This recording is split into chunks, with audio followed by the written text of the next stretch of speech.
Welcome to Babblecom 5.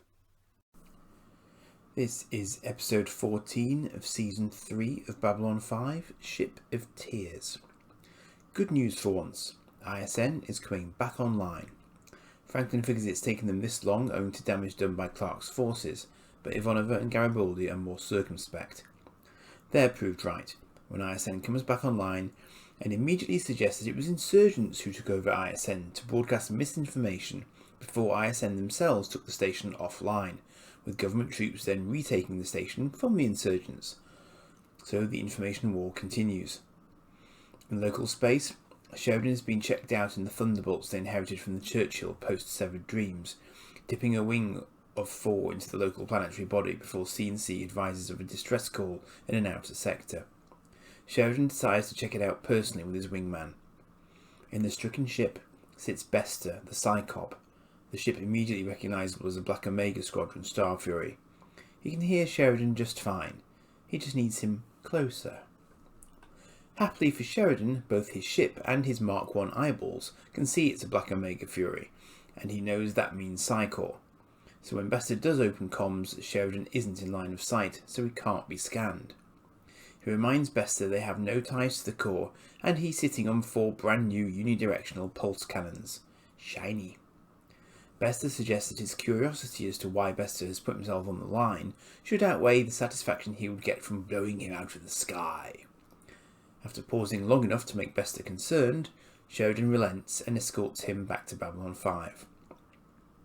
On the station, Jakar intercepts Ivanova and explains his infinite patience has followed a curved space-time trajectory and cancelled itself out. In other words, it's time he was brought in on the new alliance after his people gave their lives to help save the station and now secure its ongoing security. Ivanova knows he has a point and they've been procrastinating. Bester comes on board to something less than a rapturous welcome. The command crew debate how best to handle him. He suggested that being put under sleepers again will mean he can't help them because he'll need his talents to do so. Equally, there's little point in him coming to scan them because pretty much everything is out in the open now. Other options include placing him in, if not under, the brig. Sheridan goes for the canary option, send Ivanova in. She can't block him, but he doesn't know she's a latent telepath. She'll know if he tries to scan her, which will indicate his trustworthiness. At least a little. She agrees, but notes there's a problem with Jakar. Ivanova goes in and confronts Bester, who brings up her mother, earning him a slap across the face. Hard. Interesting that he bothered to do that, unless he was just testing her control. In any event, he notes that the enemy of my enemy is my friend. He has become aware that Clark's ear is being whispered into by aliens, who he knows to be the Shadows. He lacks detail, but he knows they have influence in the core, and he won't have that, because the future for his telepaths is not to be subverted by aliens. He says he has a way to hurt them, but he needs people like them on the outside to do it. Sheridan and Delenn are discussing the Jakar situation. Delenn acknowledges that whilst Jakar was the first to raise the Shadows with John, she already knew at that point and held back in order to preserve the appearance of ignorance and build up their defences. And Kosh and Delenn then forbade John from letting anyone else know that he had concrete information. So Delenn will take it upon herself to tell Jakar the truth, that his homeworld was decimated by the Centauri only because they had help from the Shadows, and that information was withheld for the greater good. Sheridan asks if she's sure she wants to do this, and she says wants to, no. Has to, yes. Bester outlines his intel. A shadow vessel containing weapons components will be travelling in hyperspace in a few hours, guarded by half a dozen fighters. Capture the ship, and the enemy will be deprived of some of its weapons potential. It turns out that Bester can pinpoint a ship in hyperspace from the thought waves of its crew, because hyperspace amplifies psi abilities. That's not widely known, because Bester states that telepaths are not as expendable as mundanes. Non-teeps, as Mr. Garibaldi notes. Finally, he asks, do they stay or go? Delenn, full of apprehension, invites Jakar into her quarters. In hyperspace, aboard the White Star, Sheridan mutters to Bester to not drool over the controls, then proceeds to tell him to get the hell out of the captain's chair when he parks himself there. Strange bedfellows indeed. He senses the target convoy, which we've already caught a glimpse of. Delenn explains to G'Kar that the Shadows, the ancient enemies he described at the start of Season 2, were known to the Minbari when he announced his suspicions, but the Grey Council ordered her to remain silent, for had they gone public after he returned from Zahadum, nothing would have changed, except that it would have been the Shadows that struck Narn, not the Centauri. Had that happened, there would have been no Narn left alive. At least with the Centauri attack, the Narn do still survive. They had to choose between the death of millions and the death of billions if the Shadows struck before they were ready for them. G'Kar says that he had already discovered much about the Centauri involvement with the Shadows, but tells Delenn honestly that if he had discovered she had information when his world was being bombed, he would have killed her then and there. She says she understands. He takes his seat again and notes the prophecy that some must be sacrificed if all are to be saved. He took it as the Narn's future path, but sees now it is as much about how they got to this point. And she is right. Nothing would have been changed by warning his people, except they would now be a dead race. Not for the first time, Delenn notes how he has grown. G'Kar will be brought onto the council, but G'Kar says he cannot forgive Delenn today as a tear rolls down her cheek, and he leaves. In hyperspace, the White Star dodges fire from a shadow fighter and returns fire, blowing it to ash. The last defender dealt with, and Lennire's technobabble dismissed, the White Star latches onto the target vessel with magnetic beams, taking it in tow. But as it does so, a full-size shadow vessel shimmers in just above the White Star. Yet it does not attack. In fact, it simply pulls back into hyperspace and shimmers out again. This leaves all concerned thoroughly puzzled, with Bester maintaining all he knows is that the ship contains weapons supplies, and the nature of those supplies is revealed by a cut into the interior of the ship by the camera. Psy-Core marked sleeper capsules, with humans inside, some form of equipment attached to their skull, seemingly in great distress, but frozen in place. Back on the station, Sheridan asks Franklin to look at the partially dissolved and pungent remains of the ship's command crew, apparently suicided to avoid capture. No race Franklin can identify, but he'll post-mortem them and archive the remains. Then Ivanova brings in one of the sleeper capsules, not sure how it fits in with weapons supplies, but clearly tied into the Psy-Core and not willing volunteers. Sheridan challenges Bester, who acknowledges that they are telepaths, but originally he just heard them described as weapon systems. He believed the station would not help rescue telepaths, so hid a lie within truth. Yet he still can't explain why they would be classified as weapons in the first place. Franklin begins throwing one out in MedLab, noting a Psy-Core labelled bracelet with numbers on it and some form of wetware implant on the sides of the brain.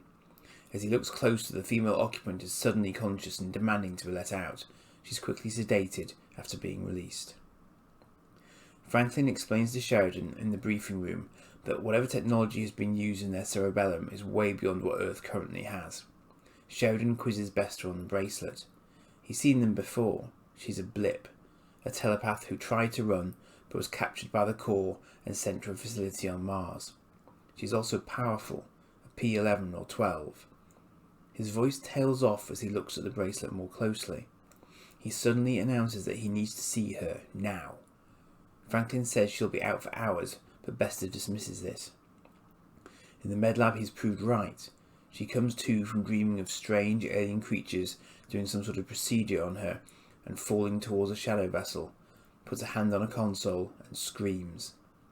As Garibaldi, Bester and Franklin arrive, emergency lighting has taken hold and a member of the medical team suggests they not go into the room, which of course they do anyway, brandishing X-Files style halogen torches. What confronts them is the female telepath suspended in mid-air inside a tangle of conduits and wires. She's in pain, and on seeing Bester knows him by his first name, Alfred, crying out for his help, but when he approaches she releases an energy discharge from her fingertips. Franklin tries to talk her down as Garibaldi is told that systems around Medlab are going out of central control. He orders links terminated, realising she was reaching out through them to try and control the station. Just then he realises that she was shooting not at Bester, but his badge, and he urges Franklin to back off as he tosses the Psy-Core badge onto the floor, and she fires on it, saying the symbol hurts them, They cannot hear the machine, they must protect themselves. The machine speaks in her mind. Franklin finally manages to get close enough to sedate her once more, and tears stream down her face as she asks what's been done to her, and a psionic burst hits Bester, showing him the procedure, and this time a human being dropping inside a shadow vessel and being submerged into it. Sheridan asks Bester if the blip knew him, as he's been told she called him by name, and Bester acknowledges this is true, but he didn't believe it at first. She is his lover, the brightest thing in his life, and carrying their child. He has a wife on Mars and a child, but that was a genetic pairing of the core. There's no love there. Carolyn was a blip he met at the re-education facility on Mars. He did what he could for her, eventually realising he was in love with her, never having been in love before. He didn't have the authority to get her out, and 4 weeks ago discovered she was pregnant. He asks what they know about the shadow vessels, and Ivanova notes that Delenn described them as being organic and using a living being as their OS, when it dawns on them all that that's what the telepaths had been intended for, and why Carolyn was able to try and merge with the station. But Delenn never said that being a telepath was necessary. Regardless, Bester has committed to helping Carolyn and his unborn child, and Sheridan says they can't help her yet. What's been done to her is too advanced. Bester says he can wait, and more ominously, your war is now my war. Delenn takes Jakar to what is the new operations centre for the Army of Light, where he proclaims this to be an auspicious day. As Bester leaves the station, Ivanova notes to Sheridan that he's still a psychop when all's said and done. The enemy of my enemy they may be for now, but what happens when that changes? Garibaldi is poring over and translating parts of the Book of Jaquan, wondering why it doesn't have an index. He translates Mindwalkers and Destroyed. He's had a eureka moment and calls for a 7-hour meeting in 15 minutes. He notices now that following the formation of the new defence lines, the variety of warships patrolling local space has increased quite dramatically. In the new op centre, Garibaldi is in raging smug mode. Sheridan likens him to the cat that ate the canary. Garibaldi thumps the Book of Jaquan excitedly, which Jakar points out is disrespectful. Garibaldi lays out that once there were non-telepaths, but there aren't now. Jakar agrees. Delenn isn't sure what the point is. Garibaldi joins the dots. 1,000 years ago the shadows were moving, as she said. And that's when non-telepaths were wiped out.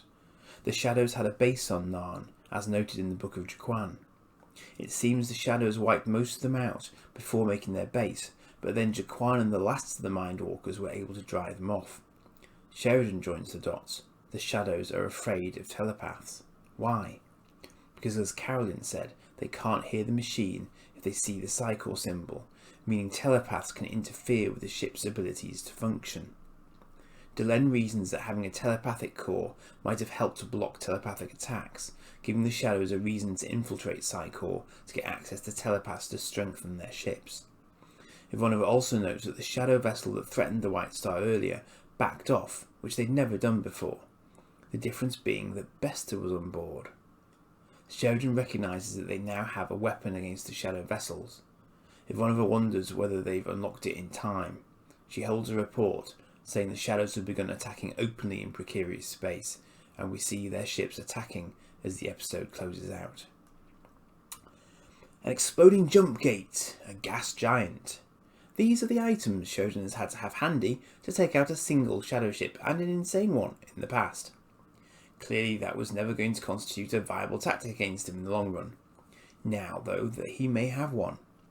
This revelation is crammed into the last 3 or 4 minutes of what was already an interesting episode, and does elevate it to one of the greatest light bulb style moments of the arc, when things click together for the Army of Light. So our good dear friend Mr. Bester has come for a visit all on his lonesome.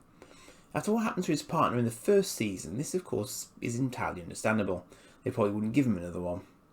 And here we saw this already remarkable character get slapped by Ivanova, and more shocking still, reveal that he might even be in some part mundane, having discovered an emotion the rest of us like to call love.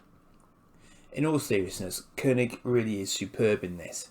The way his facial expression changes when he realises who the bracelet belongs to is superb, and he's suddenly incredibly human and incredibly vulnerable. This relationship has to carry real risk for him in his career, and he's surprisingly open about it, perhaps because he can't speak to anyone within the Corps about it. One wonders what would have happened had Carolyn not been selected as a weapon component. And of course, we also get great comedic interplay with him and Sheridan on the White Star. If you're confused about the whole weapon component thing, think back to Messages from Earth. There, an unprepared human walked into a shadow vessel and was unable to meld with it successfully. The blips have been heavily modified by allies of the Shadows to ensure that they can successfully meld with shadow vessels. But it's more than that. As telepaths, they can block attempts by other telepaths to disrupt the ship's systems. That was the aim of the Shadow involvement with the Psi Corps, to make their ships, which were already powerful of course, effectively immune to telepathic interference. So Bester's intelligence and involvement on the mission has handed the Army of Light a great tactical advantage by both depriving the Shadows of 100 nigh on invulnerable shadow ships, whilst also helping them to fill in the blanks on the role telepaths could play in the conflict. A role which is now all the more pressing because the Shadows are moving openly for the first time. We also have here an incredible exchange between Delenn and G'Kar. Delenn half choked G'Kar to death way back in the Gathering. Now she is at his mercy, and he shows mercy.